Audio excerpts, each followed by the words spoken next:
I'm meeting doctor and space medicine expert Fong to find out more.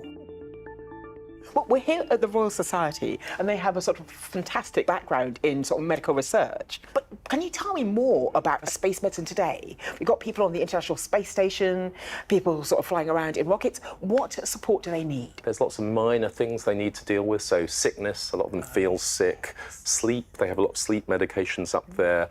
They have a few bits for serious emergencies like fires and the emergency decompressions, and all of that is packed into very small space. And then the job of people like me on the ground who work with the space medicine teams is to design that kit so that it's basically idiot-proof.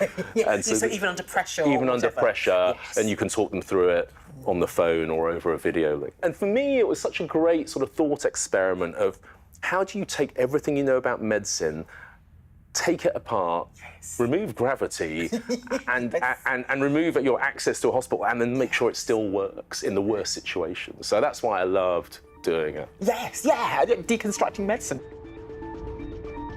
Astronauts are guided through medical procedures by doctors like Kevin on the ground and trained in how to treat their crewmates' minor medical issues. In the worst case scenario, ISS astronauts can come home for medical care, but they're only 250 miles away from us. People living on a lunar base would be hundreds of thousands of miles away from home. And for Martian folk, it would be hundreds of millions.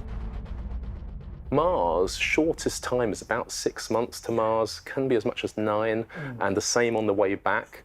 And then you're on the surface for either 30 days or a year or two. Yes. There's no in between, is there? Yeah, the buses are very infrequent. Yes. and so then you've got a whole different set of issues because you're out there, microgravity is chiseling away at your physiology, your biology. And radiation is one of the big problems because as you know, we're outside the magnetosphere, which gives us such substantial protection from the high energy particles.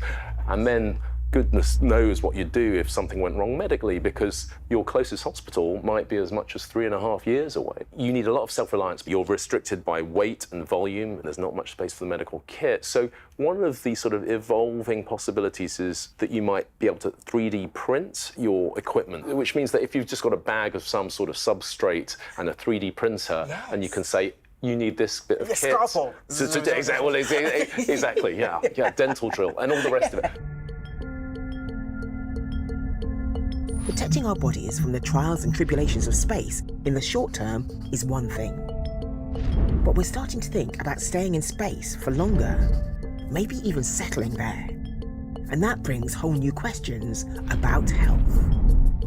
Physiology of people born in space, what impact will that have on them? They have done some very interesting experiments where they've taken fish eggs up and put them through an entire cycle of fertilization and then the birth of the fish, and had the fish swim around in weightlessness in these tanks. And of course the fish don't develop with any sense of up, down, left, right, because there is no up, down. Yes. So they kind of swim in very bizarre directions. So if you are exposed to this space environment, your body says, hey, this is what I've got. I don't need to do that. I don't need to have all this muscle. I don't need to have all this bone. So people who are born in space one day will look very different and be different physiologically. The shape of their bodies, the way their bodies work, it will be different from that which we have on Earth. A child which grows up in space might learn to float instead of crawl. Their muscles would develop differently, and an altered distribution of fluids in their body would lead to a puffier face. It's possible that they would be so adapted to space that they could never live unaided on Earth. Kevin, as always, it's been fantastic talking to you. Great talking to you as well. Look forward to seeing you again soon. See you later, Maggie. Lovely to see you.